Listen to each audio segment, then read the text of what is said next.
नमस्कार दोस्तों। आज हम लोग सोशल इश्यूज की क्लास में एक शुरुआत करते हैं और आप जानते हैं कि इसमें मैं भारतीय समाज, उसकी विशेषताओं, उसकी कैरेक्टर, इन सब के बारे में बहुत ही एक डिस्कशन कर रहा हूँ, एक बेस बना रहा हूँ।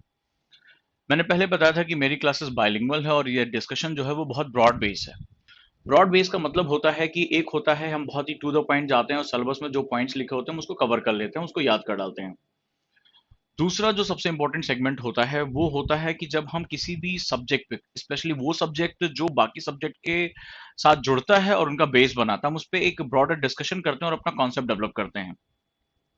तो सोशल इश्यूज एक ऐसा टॉपिक है, सोशल इशू एक ऐसा सब्जेक्ट है जो बेसिकली आपके हिस्ट्री से भी जाकर जुड़ता है, आपके ब्रिटिश पीरियड से भी जाकर जुड़ता है, आपके पॉलिटी से जुड़ता है, कॉन्स्टिट्यूशनल असेंबली से जुड़ता है, रूरल इकोनॉमी से जुड़ता है, पॉलिटिकल सिस्टम, गवर्नेंस, इन सब के साथ जाकर वो जुड़ता है। Science and technology, agriculture, disaster, all these things, जितना भी चीजें हैं और वहां जाकर ये जुड़ता है।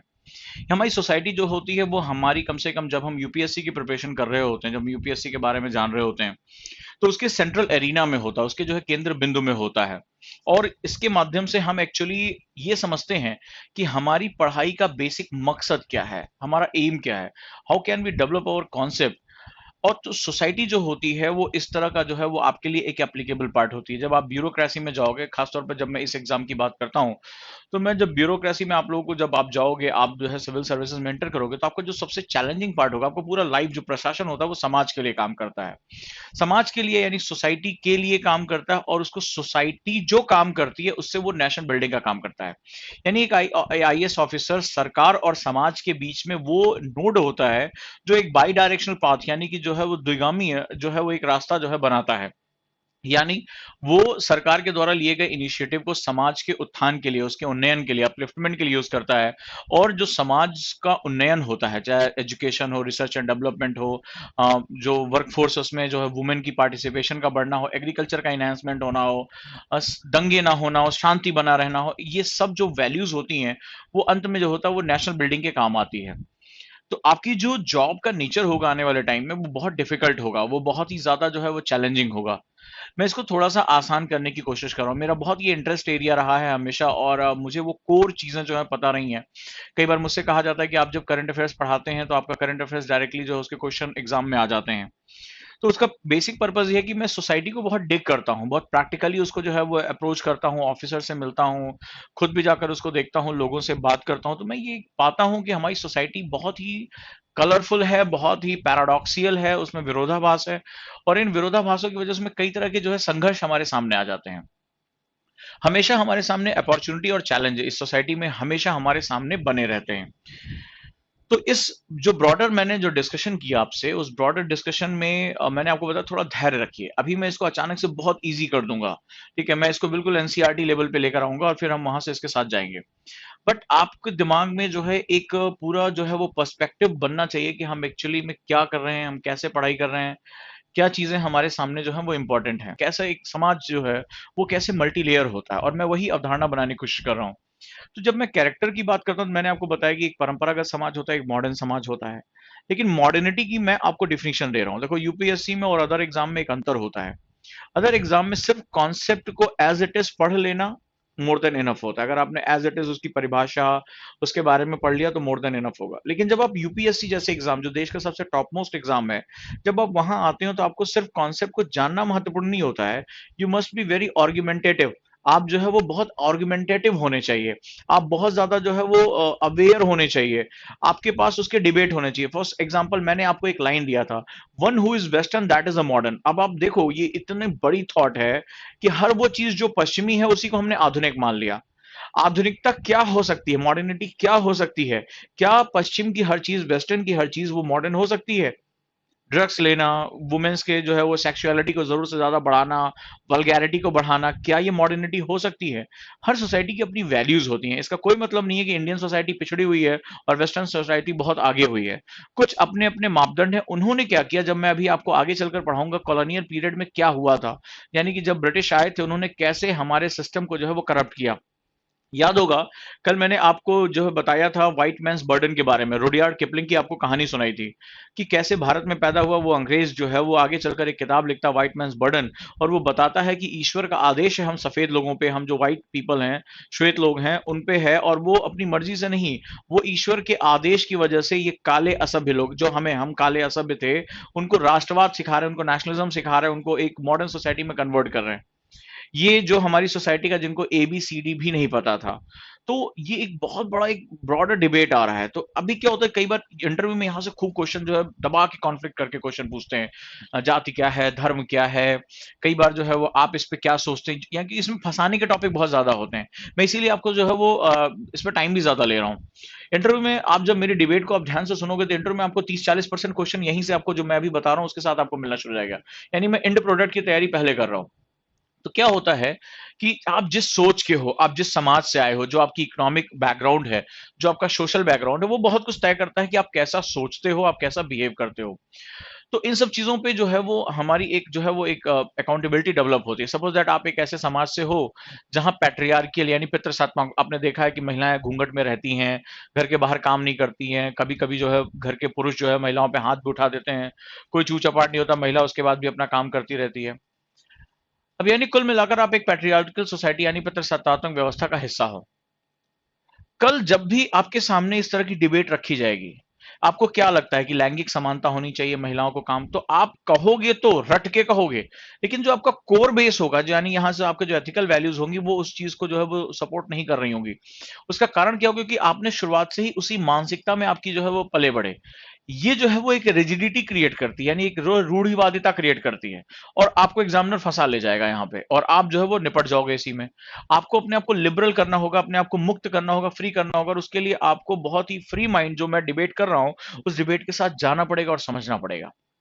कल एक बड़ी खूबसूरत सी डिबेट हुई, मुझे खुद बड़ी पसंद आई वो डिबेट, और वो था कि हम हमारे यहाँ डाइवर्सिटी है, हमारे यहाँ विविधता है, और हम उसके बावजूद भी अपनी एकता को कैसे बचा रख पाए। और आज मैंने जो है आंसर राइटिंग में उसी का एक एनहांस वर्जन किया था कि भारत में जो भाषाई विविधता है, वो उसके आधार पर जो राज्यों का विभाजन है, क्या वो हमारी यूनिटी को बनाए रखने में सहायक हो सकता है। तो हम चूंकि जो पढ़ रहे हैं उसी पर हम आंसर राइटिंग भी कर रहे हैं। आप जानते हैं कि एक क्लास चलती है जस्ट जो है मॉर्निंग में, उसके बाद आप जा सकते हैं, और अभी जो उसमें जो फ्री आईएएस कोचिंग ओजांग सर के साथ है उसमें आप जो है वो पा सकते हैं वीडियो। राइट। वेस्टर्न को मॉडर्न क्यों बोलते हैं, फरहत ने क्वेश्चन पूछा, बहुत बढ़िया क्वेश्चन है बेटा ये। देखो हुआ क्या था कि अभी जो मैं अगले टॉपिक पे आऊंगा, और अभी तो मैं केवल एक बेसिक स्ट्रक्चर डिस्कस कर रहा हूँ कि अगले हमारा जो सिलेबस कैसे जाता है, क्या समाज के अंदर कितनी जटिलताएं हैं। इंडियन सोसाइटी को एक यूनिट कहना बहुत मुश्किल होगा। अब आप देख रहे होंगे कितने चैलेंजेस आपके सामने आ रहे हैं। तो जब आप प्लासी तक पहुंचोगे, जब ब्रिटिशर टाइम आएंगे, तो ब्रिटिशर ने सबसे पहले हमारे स्टेट्स पे कब्जा नहीं किया था। ब्रिटिशर ने सबसे पहले जो है वो रॉयल बंगाल सोसाइटी, जो हमारी एशियाटिक सोसाइटी, उसको बनाया था बंगाल में, और वहां पर धीरे धीरे उन्होंने सबसे पहले हमारे लिटरेचर पे कब्जा किया। ये मैकाले था, जब मैकाले से इंडिया की जो है वो एजुकेशन पद्धति के बारे में पूछा गया, तो उसने अपने फादर को लेटर लिखा, तो मैं उसको आगे कोट करूंगा कि फादर, कि मैं इंडिया के हर हिस्से में घूमा, एक पॉइंट से दूसरे पॉइंट तक गया, लेकिन मुझे भारत में ना कोई चोर दिखाई पड़ा, ना कोई बेईमान दिखाई पड़ा। ये लोग अपने कल्चरल सेटअप के साथ बहुत जुड़े हुए हैं, बहुत गहराई से जुड़े हुए हैं, और ऐसे देश पे कब्जा कर पाना बहुत मुश्किल काम है जब तक कि हम इनको इनकी जड़ों से ना काट दें, यानी इनके कल्चरल रूट को जो है वो खत्म ना कर दें। तो उसने क्या किया, बहुत ही तरीके से हमारे कल्चरल रूट को खत्म किया, और कल्चरल रूट को खत्म करने के लिए सबसे पहले उसने हमारी एजुकेशन सिस्टम पे अटैक किया। सारी एजुकेशन सिस्टम को उसने इंग्लिश में कन्वर्ट कर दिया, वर्नाकुलर जो थे यानी कि जो देशज भाषाओं में शिक्षा, उसको खत्म कर दिया, कंपलसरी कर दिया। साथ ही साथ जो पहला चैप्टर होता था किताबों का, छोटी क्लास से लेकर बड़ी क्लास तक, उसमें जो किंग थे उनकी जो है वो प्रशंसा, क्वीन की प्रशंसा होती थी किंग की, और उनकी लंबी आयु के लिए और उनके शासन के बारे में बात होता। फिर जो अगला चैप्टर होता था वो benefits of British rule in India, यानी कि भारत में ब्रिटिश राज्य के जो है वो उसके गुण बताए जाते थे। यही पीढ़ी जब धीरे धीरे 40-50 सालों में आगे गई, तो फिर धीरे धीरे वो पूरी तरह से मानसिक जो है उनका जो है क्या अंग्रेज हो गए। तो मैकाले का एक बहुत फेमस कोट है कि हमें ऐसे भारतीय चाहिए जो रंग और रूप से भारतीय हों लेकिन सोच में अंग्रेज हों, तभी हम यहाँ शासन अपना चला सकते हैं, और उसने कामयाबी से करके दिखा दिया, यानी हमको हमारे कल्चरल रूट से काट दिया। तो हमारी किताबें जो थी, और आगे चलकर आप ये देखिए 1947 में शायद हमें इसको रिवाइव करना चाहिए था, हमें वापस जाना चाहिए था, बट हम नहीं कर पाए। और हमने उसी कुल मिलाकर जो मौलाना साहब जो पहले हमारे जो है अबुल कलाम, वो हमारे शिक्षा मंत्री बने, नेहरू के ऊपर भी जो है वो विदेशी शिक्षा का बड़ा प्रभाव था, और कुल मिलाकर ब्रिटिश जो शिक्षा प्रणाली थी उसको एज इट इज हमारे यहाँ जो है लागू कर दिया गया, बिना इस बात को समझे कि अभी हम उसकी अडॉप्टेबिलिटी क्या है। और भारत की जो प्रॉब्लम्स थी, जो आइडेंटिटी की क्राइसिस थी, उसको देखते हुए उन्होंने लगा कि ये सुटेबल है, इससे जो है बवाल नहीं होगा, और उसको चलने दिया। धीरे धीरे हमारी आज की पीढ़ी, जैसे यार कई बार बोलते हैं, हम लोग बातचीत करते हैं, यार भारत का इंडिया का कुछ नहीं हो सकता, यार पैसा कमाए, यार अपन निकलेंगे कनाडा अमेरिका फलाना जगह। तो इतना लीजेंड सोसाइटी, आज हम वो लोग जो है उसको उतनी रिस्पेक्ट नहीं दे पा रहे हैं, हम अपने बारे में बहुत हीन भावना रखते हैं। और एक्चुअली में जो इंफीरियरिटी कॉम्प्लेक्स था, ये हीन भावना, यही जो है वो वेस्टर्न की ताकत थी। आज भी वेस्टर्न, जैसे अभी आप लोग देखते होंगे, अगर आप लोग न्यूज़पेपर पढ़ते होंगे, कई बार होता है जैसे हमारे यहाँ कोई झड़प हो गई, तो कोई हिंदू मुस्लिम में कोई बात हो गई, तो दो लोग लड़े, या जरूरी थोड़े ना कि उनको हम हिंदू और मुस्लिम में कैटेगरी करें। भाई मेरे बगल में जो है कोई बात हो गई, किसी से मेरा तनाव हो गया, मार पिटाई हो गई, तो मार पिटाई दो लोगों में होती है। ये पहले दो लोगों में लड़ाई होती थी कि भैया दो पड़ोसी लड़ गए, बकरी पे लड़ाई हो गई, गाय पे लड़ाई हो गई, किसी भी चीज पे, पानी पे लड़ाई हो गई, टीवी पे लड़ाई हो गई, एंटीना पे लड़ाई हो गई, किसी की भी बात पे लड़ाई हो गई, दो लोगों में लड़ाई हो गई। तो दो लोगों में लड़ाई और दो लोग, दो धर्मों में लड़ाई, दो अलग अलग चीज है। देखिए एक ही चीज को मैं दो तरीके से कह सकता हूं। तो अभी क्या था, अब जो मीडिया है उसमें भी जो है वो वेस्टर्न का बहुत इन्फ्लुएंस है, पैसा है, उनका एफडीआई आया हुआ है। तो अब वो ऐसे नहीं बोलते कि दो लोग लड़ गए आपस में, दो पड़ोसी आपस में लड़ गए, बोले हिंदू और मुसलमान के बीच में हुई लड़ाई।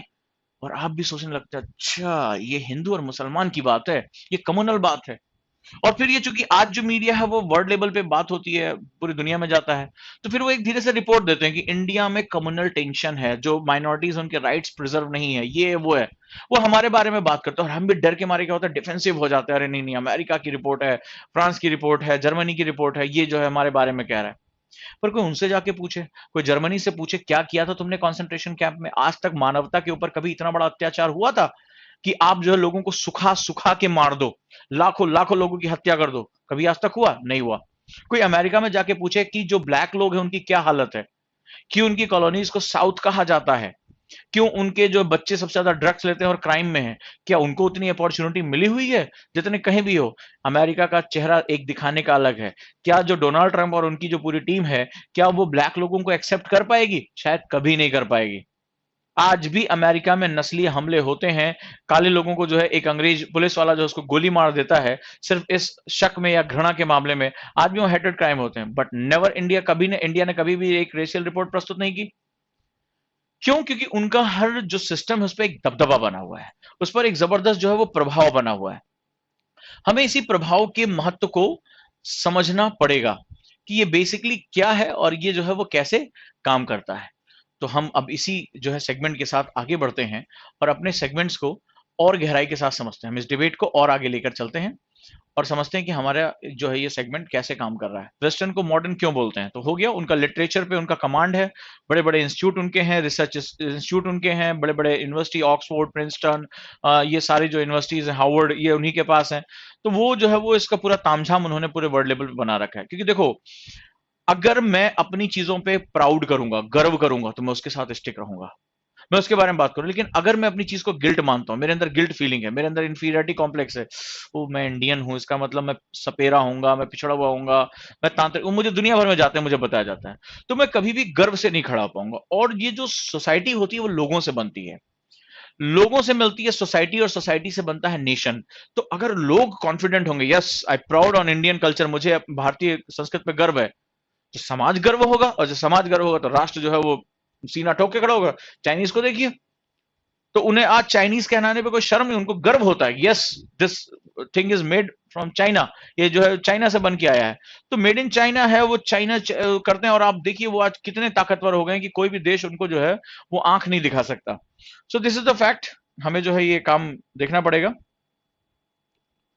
चलिए, तो अभी तक जो हमने इसके डिबेट्स को समझा, भारतीय हमें विविधता क्यों आई, हमने जलवायु भिन्नता को समझा, काफी इंपॉर्टेंट डिबेट कल हम लोगों ने जो है वो समझा कि कैसे होता है, और बहुत ही ज्यादा जो है वो इनपुट तरीके से कि सोशल सोसाइटी कैसी होगी, आपको आने वाले टाइम में आपको जिम्मेदारियां क्या दी जाएंगी। अब आइए, आज हमारा जो अगला टॉपिक है वो पॉपुलेशन एंड एसोसिएटेड इश्यूज समझते हैं, राइट। यानी जनसंख्या और संबंधित मुद्दे, राइट। हेडिंग डाल सकते हैं पॉपुलेशन एंड एसोसिएटेड इशू। बहुत ही इंपॉर्टेंट सेगमेंट है भारत के लिए, इस समय ये सबसे ज्यादा चर्चित मुद्दा है, तो इसलिए इसको हमें बहुत डीपर वे में जाके समझना पड़ेगा। तो अभी हम बात करते हैं पॉपुलेशन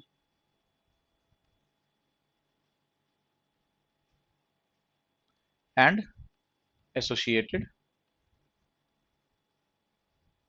इश्यूज, यानी जनसंख्या और संबंधित मुद्दे। एजुकेशन तुम्हारी सोसाइटी की मोर देन 50% प्रॉब्लम को खत्म कर सकता है। और अगर आप लोगों को मेरी डिबेट याद होगी तो मैंने आपको बताया था एक समय हमारी भारतीय संस्कृति में जो लेबर का डिवीजन हुआ करता था, लेबर के डिवीजन के साथ साथ हमारा जो है वो लाइफ का भी डिवीजन होता था। 4 आश्रम हुआ करते थे हमारे। 4 आश्रम में से क्या था, जो 25 साल तक आपको जो है वो अगर 100 इयर्स माना जाता था इंसान की, तो 25 साल तक आपको जो ब्रह्मचर्य और एजुकेशन को फॉलो करना था। 25 से 50 तक आपको गृहस्थ यानी कि जो है आपको मैरिज लाइफ में एंटर करना था। 50 से जो 75 था वो आप जो है वानप्रस्थ की तरफ संन्यास लो, वानप्रस्थ की तरफ यानी वन घर छोड़ दोगे। तो उसका एक बहुत इंपॉर्टेंट पर्पज आप देखिए, मौर्य जब साम्राज्य की स्टडी करते हैं तो चंद्रगुप्त मौर्य भी जो है अपने बच्चे को शासन देकर शासन से निकल गया था। उसका कारण क्या होता है कि 50 ईयर्स तक जो है वो आप फिर उसके बाद आप बुढ़ापे की तरफ जाते हो, तो आप अगर लंबे समय तक शासन करोगे उस समय आपका जो बच्चा होगा वो जवान हो चुका होगा, 25 साल हो चुकी होगी, उसकी अपनी महत्वाकांक्षा होगी, वो अपनी एबिलिटी को शो करना चाहता होगा। अगर उस समय पिता ने शासन को पकड़ के रखा तो बच्चे के साथ उसका जो है वो कॉन्फ्लिक्ट होगा ही होगा। तो शासन व्यवस्था में भी ऐसा होता था। साथ ही साथ उसको संपत्ति का लालच होगा, पत्नी आएगी उसके साथ जो है वो जो है इनपुट्स होगा और झगड़े हमें देखने को मिलते हैं। तो सोसाइटी में कोई जो है वो दिक्कत ना हो, तो इसीलिए आप जो है वो क्या होता था, आफ्टर जो है वो 50s you can move to the vanaprastha, आप वन की तरफ चले जाते थे। And you have to be, intellectuality जो है वो आपको ऊपर की तरफ लेकर जाती थी। यानी आप जो है वो एकांत में रहेंगे, you will enjoy the life of, जिसे कहते हैं पीसफुल, आप वहां लाइफ एंजॉय करोगे, आप नेचर के साथ रहोगे, आपने 25 साल खूब मेहनत से काम किया। And after that you go to the sannyas, यानी कि अब आपको दीन दुनिया से कोई मतलब नहीं है। अब जब आप 75 साल के हो चुके हैं, आपका बच्चा भी अब जो है वो यंग नहीं रह जाएगा, वो भी आगे जो है वो भी अपने जो है वो वानप्रस्थ की तरफ जाना शुरू कर देगा, यानी जंगलों की तरफ। अब आप संन्यास, संन्यास का मतलब होता है कि अब कंप्लीट जो है वो जिसे कहते हैं कि डिटैचमेंट फ्रॉम द वर्ल्ड, विश्व के साथ संसार के साथ उसका कोई डिटैचमेंट नहीं, ध्यान साधना करेगा और वहीं अपने प्राण त्याग देगा और इस संसार से चला जाएगा। दैट वाज अ फंडामेंटल, मतलब अमेजिंग मैथोलॉजी थी। जब जितना मैंने इस मैथोलॉजी को स्टडी किया, जबरदस्त जो था वो सेटअप था और सबको सबका काम पता था क्या होना है। And there will be a complete stability. ये कभी यूरोपियंस दे ही नहीं सकते इस तरह की मैथोलॉजी, ये हमारे पास था। लेकिन हमारी जो एजुकेशन सिस्टम था वो बहुत ही जबरदस्त एजुकेशन सिस्टम हुआ करता था। 1947 के बाद जो हमसे सबसे बड़ी मिस्टेक हुई थी, वो हमें अपनी एजुकेशन सिस्टम पे फोकस करना चाहिए था। और जो हमने किया वो एक ऐसा अपराध है जिसकी कीमत आज हम चुका रहे हैं। आज जितनी भी हमारे यहाँ क्राइम हो रहा है, जो भी दिक्कतें हो रही है, वो वहीं से आ रही हैं। What do you mean brand? Brand किसे कहते हैं? जैसे सपोज दैट आप लेविस की जीन्स लेते हो या कोई भी ऐसी चीज जो ब्रांड हो गया। ब्रांड मतलब क्या होता है? जिसको आप बार बार सुनते हो, बार बार आपकी नजरों के सामने आपको बार बार दिखाई पड़ता है, आपके कानों में बार बार पड़ता है। जरूरी नहीं कि वो अच्छा हो। अगर ऐसा होता है, कोको कोला और पेप्सी को अपनी जो टोटल इनकम है उसका बहुत बड़ा हिस्सा वो एडवर्टीजमेंट में खत्म करती हैं। ठीक है, उनका बहुत बड़ा हिस्सा जो है, जो उनकी जो बेनिफिट्स आते हैं, लाभ आते हैं, उसका बड़ा हिस्सा वो एडवर्टीजमेंट में खत्म कर देती हैं। बड़े बड़े सेलिब्रिटीज को वर्ल्ड वाइड टेलीविजन पे जहां भी जाओगे, कोको कोला पेप्सी आपको दिखाई पड़ेगा, थम्स अप, ड्यू, तमाम तरह के वो अपने अलग फ्लेवर्स चेंज कर करके वो ऐड करते रहते हैं। बेसिक पर्पस क्या होता है उसका? अगर आप लिटरली देखो तो कोल्ड ड्रिंक पीना कभी भी आपकी बॉडी के लिए अच्छा नहीं होगा। सो उस that in that particular condition, when you hear, when you see again and again that particular name, that convert into brand. जैसे हमारे यहाँ होता है, जैसे मैं चाहे जितना भी अच्छा पढ़ा लूं या जो भी कर लूं, अभी हमें उतना टाइम नहीं हुआ, तो क्या होता है कई बार, जैसे कोई बहुत पुरानी कोचिंग है, बोले साहब ये वाली तो ये ब्रांड है, इसके साथ जाएंगे।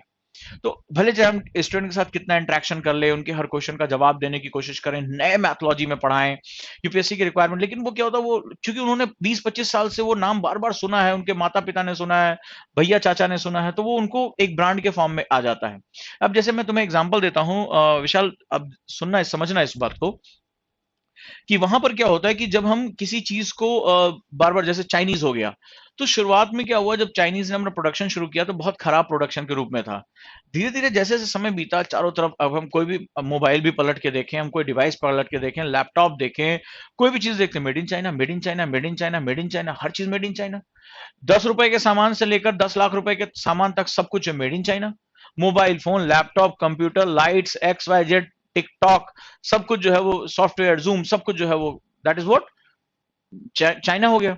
अब चाइना क्या हुआ, जब बार बार आप उसके साथ यूज कर रहे हो, उसकी लाइफ के साथ जुड़ रहे हो, that convert into the brand.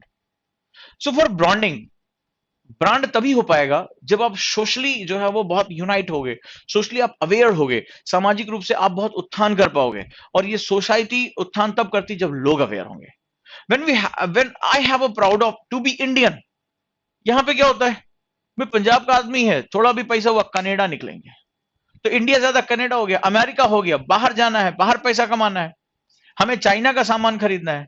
सो हम अगर उसका सामान खरीदेंगे, उसके बारे में बात करेंगे, सो वी कैन, देखो भैया वो वाला फोन आया है, उसका कैमरा बड़ा अच्छा है, झकास, चाइना का फोन है।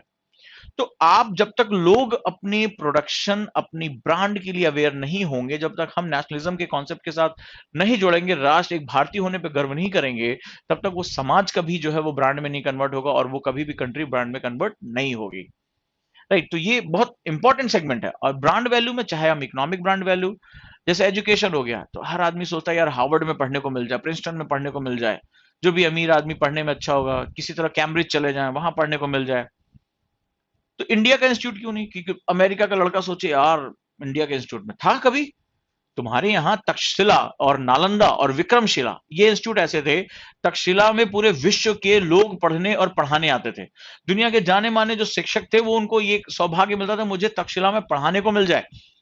और दुनिया भर का जो स्टूडेंट था वो सोचता था मुझे किसी तरह जो है वो तक्षशिला में एडमिशन मिल जाए, ये स्थिति थी।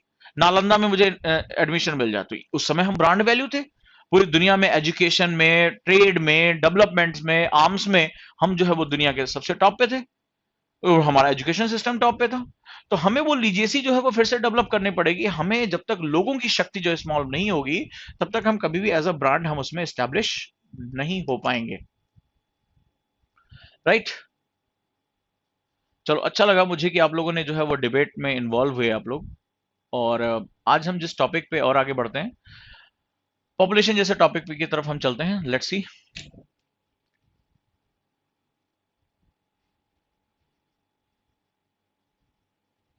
एक बार मैं और देख लेता हूं किसी का कोई क्वेश्चन।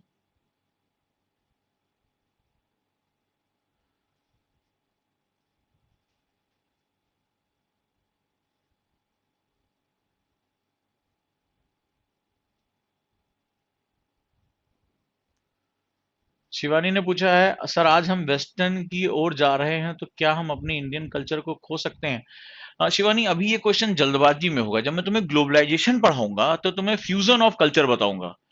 कल्चर एक कॉन्टिन्यूअस प्रोसेस होता है, मतलब उसमें हमेशा जो है वो चीजें आकर जुड़ती रहती हैं। अगर हम वेस्टर्न को अपना रहे हैं तो क्या वेस्टर्न हमारे योग को नहीं अपना रहा है, हमारे खादी को, हमारे आयुर्वेद को आज नहीं अपना रहा है? मैंने कुछ वीडियोस देखे जिसमें अमेरिकन जो है वो दूध में हल्दी डालकर पी रहे हैं।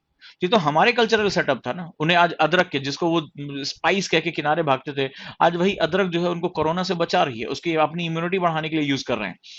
तो कभी भी जो है वो कल्चरल फ्यूजन हमेशा बना रहता है, यानी वो एक पॉइंट से दूसरे पॉइंट तक मूवमेंट रहता है। बट यहां मैं आपको बताऊंगा बेसिकली जो कल्चर होते हैं, यानी कि जो सभ्यताएं होती हैं, उसमें सुपीरियर कौन है और इन्फीरियर कौन है। तो अगर आप अपने आप को इन्फीरियर मानोगे तो सुपीरियर आएगा और आपको कैप्चर कर ले जाएगा। ठीक है, जैसे आपको अगर अपने भारतीय होने पे शर्म आ रही, भारतीय संस्कृति पे आपको लग रहा है कि सभी सपेरे हैं, सभी जो है झाड़ फूंक करते हैं, चारों तरफ तंत्र मंत्र है, तो आपको लगेगा नहीं यार वेस्टर्न वाले सही, ये हुआ था हमारे यहाँ, इसको स्टैब्लिश किया गया था। लेकिन जब वही मुगल आते हैं, तुर्क आते हैं, और उस समय आप भारतीय संस्कृति चरम पर थी और बहुत जबरदस्त थी, भारतीय अच्छा हथियार बनाते थे, अच्छे अच्छे मंदिर थे, वास्तु था, जबरदस्त इकोनॉमी थी, इतने प्रॉस्पेरिटी थी, तो मुगल कल्चर इंडिया में आके बस गया। ऐसा नहीं हुआ कि जो है वो इंडियंस ने जो है अपने आप को चेंज कर लिया, नहीं, क्योंकि उस समय जो सुपीरियरिटी थी वो इंडियन कल्चर की थी। भारतीय कल्चर की थी उसके कंपैरिजन में। लेकिन जब ब्रिटिशर्स आए तो उन्होंने इतना तामझाम पैदा कर दिया, उन्हें लगा कि उन्होंने ऐसा दिखाया कि जो यूरोपियन कल्चर है उससे अच्छा कोई कल्चर नहीं है, और हम धीरे धीरे उनके पीछे पीछे भागने लगे। सो सवाल ये है जो अभी पहला पूछा, ब्रांड वैल्यू, हम हमेशा ब्रांड वैल्यू के पीछे भागते हैं। तो अगर हम भारतीय अपने ऊपर गर्व करना शुरू करें, अपनी बेस को खोज के निकालें, जो जड़ें जो है वो 1835 में मैकाले ने काट दी थी, उन जड़ों को हम खोजें कि हम कहां से आए, हमारी लीजेसी क्या है, ठीक है, तो हम शायद जो है वो आगे डेवलप करना शुरू कर देंगे।